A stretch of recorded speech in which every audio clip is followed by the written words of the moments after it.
Haleluya, puji Tuhan. Selamat malam Bapak Ibu Saudara yang dikasihi oleh Tuhan.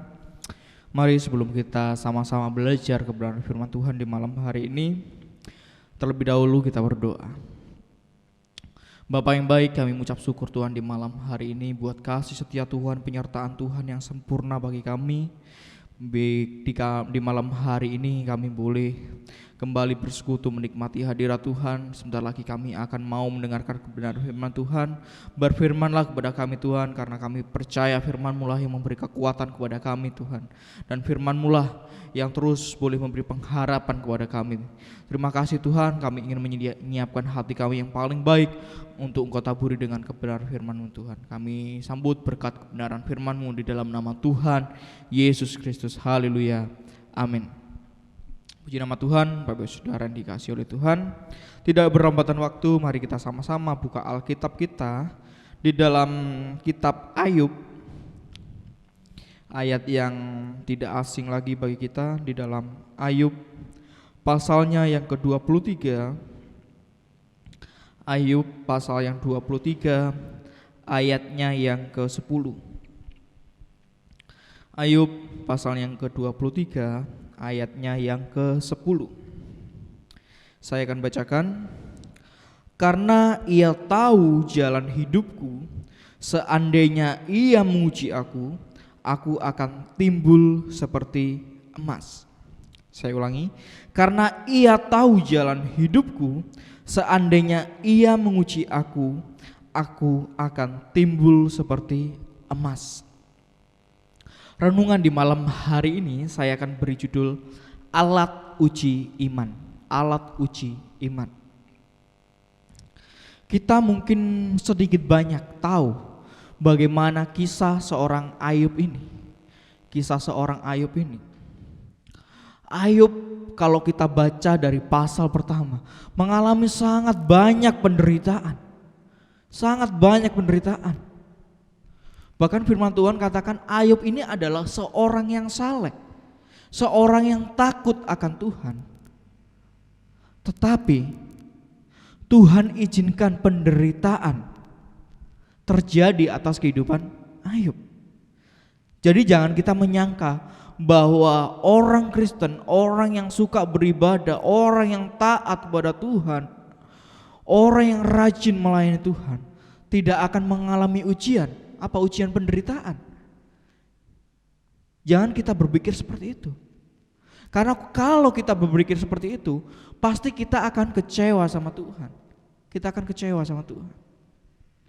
Kita lihat Ayub saja yang dikatakan orang yang saleh, orang yang jujur, orang yang setia kepada Tuhan, taat kepada Tuhan, Tuhan izinkan alami penderitaan. Ada dua kemungkinan jika orang mengalami penderitaan. Ia semakin dekat sama Tuhan, atau ia malas semakin menjauh daripada Tuhan. Ada dua kemungkinan ketika penderitaan datang kepada kita. Kita semakin dekat sama Tuhan, hubungan kita semakin erat sama Tuhan, atau kita semakin menjauh daripada Tuhan. Karena apa? Kita berpikir, oh, orang Kristen itu jadi pengikut Tuhan itu tidak enak, banyak penderitaannya, udahlah saya keluar. Tetapi orang-orang yang dewasa, orang-orang yang sungguh-sungguh di dalam Tuhan, dia berpikir ketika ada penderitaan, oh ya, saya harus semakin dekat sama Tuhan. Harus semakin dekat sama Tuhan. Kembali kita fokus kepada ayat yang kita baca tadi. Karena ia tahu jalan hidupku, seandainya ia menguji aku akan timbul seperti emas. Lihat, Ayub mengerti, Ayub tahu bahwa Tuhan turut bekerja dalam apapun yang terjadi dalam hidupnya. Lihat, ia tahu jalan hidupku. Ayub menyadari bahwa Allah juga bekerja dalam penderitaannya, dalam ujian yang ia hadapi. Ayub paham, Ayub mengerti. Makanya kalau kita baca ayat-ayat di awal, Tuhan yang memberi, Tuhan yang mengambil, terpujilah nama Tuhan, Terpujilah nama Tuhan.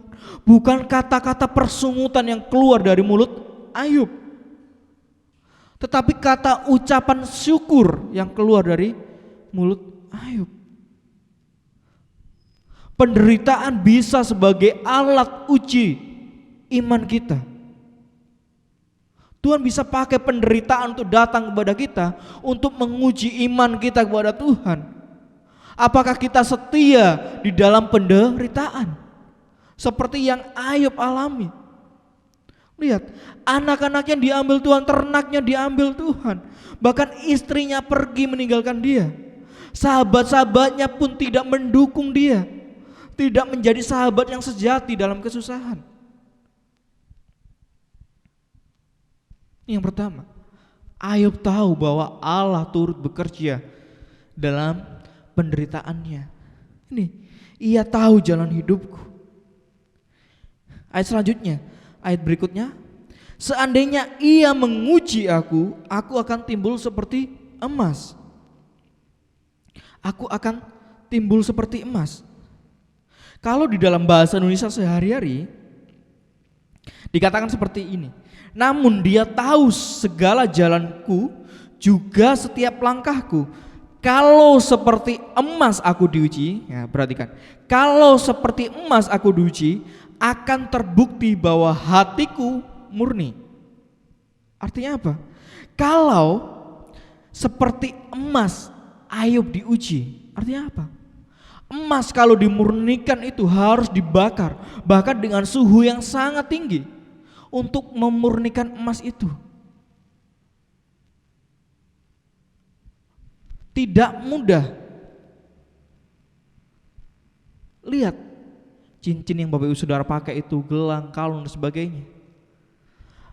Proses seperti itu, hasil seperti itu, ia harus mengalami pembakaran dulu dalam suhu yang sangat tinggi.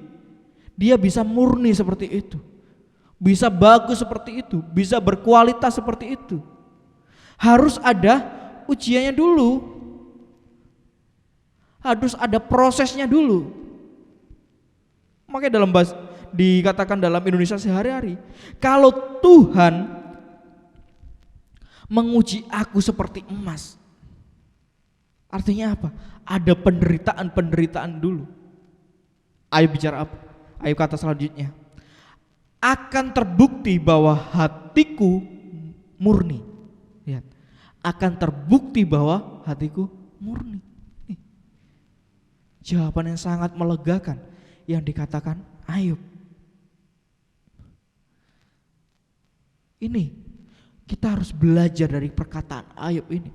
Ketika ujian datang, penderitaan datang, kita harus semakin dekat sama Tuhan, bukan semakin menjauh daripada Tuhan. Ayub mengerti dalam penderitaan pun Allah turut bekerja. Kita pun harus mengerti bahwa dengan ujian yang datang kepada kita, mungkin Tuhan izinkan sakit kepada kita, Tuhan izinkan penderitaan kepada kita, Allah turut bekerja di dalamnya. Seperti yang Ayub alami. Ia tahu jalan hidupku. Dan ketika ia menguji aku akan timbul seperti emas. Akan timbul kemurnian hatiku. Indonesia sehari-hari katakan.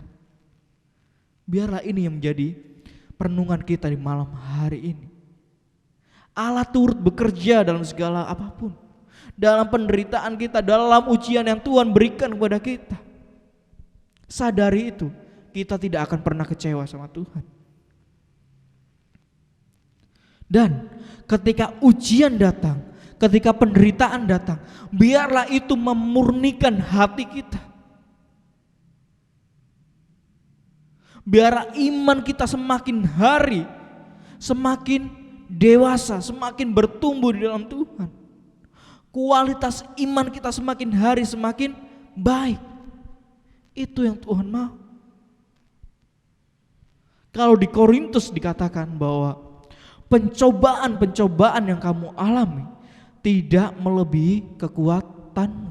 Artinya apa? Allah turut bekerja, karena makanya pencobaan-pencobaan itu tidak melebihi kekuatan kita. Puji nama Tuhan. Biarlah ini menjadi kekuatan kita di malam hari ini. Kita belajar dari seorang tokoh Ayub ini, bagaimana ia mengalami ujian yang sangat luar biasa. Kita lihat endingnya. Endingnya apa? Pemulihan terjadi atas hidup Ayub. Harta bendanya dikembalikan 2 kali lipat. Semua diberkati lagi, lebih dari yang pertama Ayub miliki. Semua dikembalikan oleh Tuhan. Puji nama Tuhan. Mari kita sama-sama akan akhiri renungan harian kita di malam hari ini. Mari kita tundukkan kepala, kita berdoa. Kami bersyukur Tuhan di malam hari ini. Kami boleh belajar tentang kebenaran firman-Mu di malam hari ini.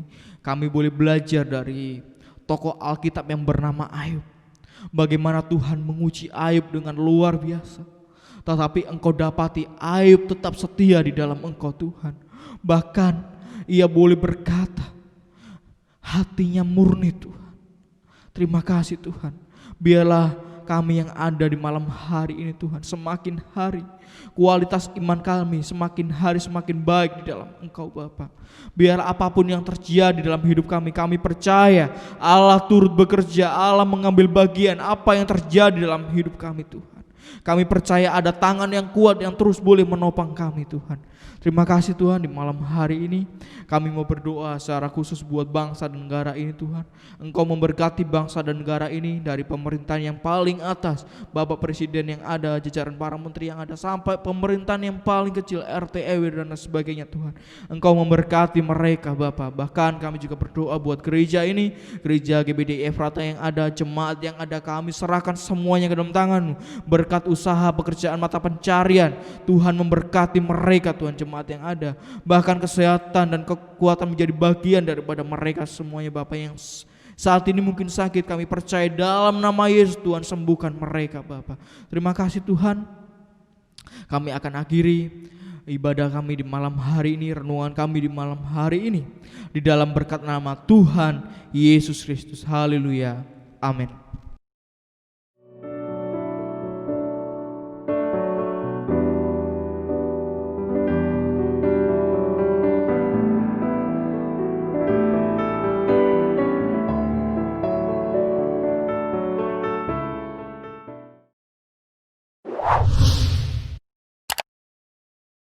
Subscribe channel YouTube GPDI Efrata Yogyakarta dan aktifkan lonceng notifikasinya untuk mendapatkan informasi seputar live streaming dan video khotbah terbaru lainnya. Tombol subscribe berada di kanan atas channel kami dan jangan lupa klik tombol loncengnya. Tuhan Yesus memberkati.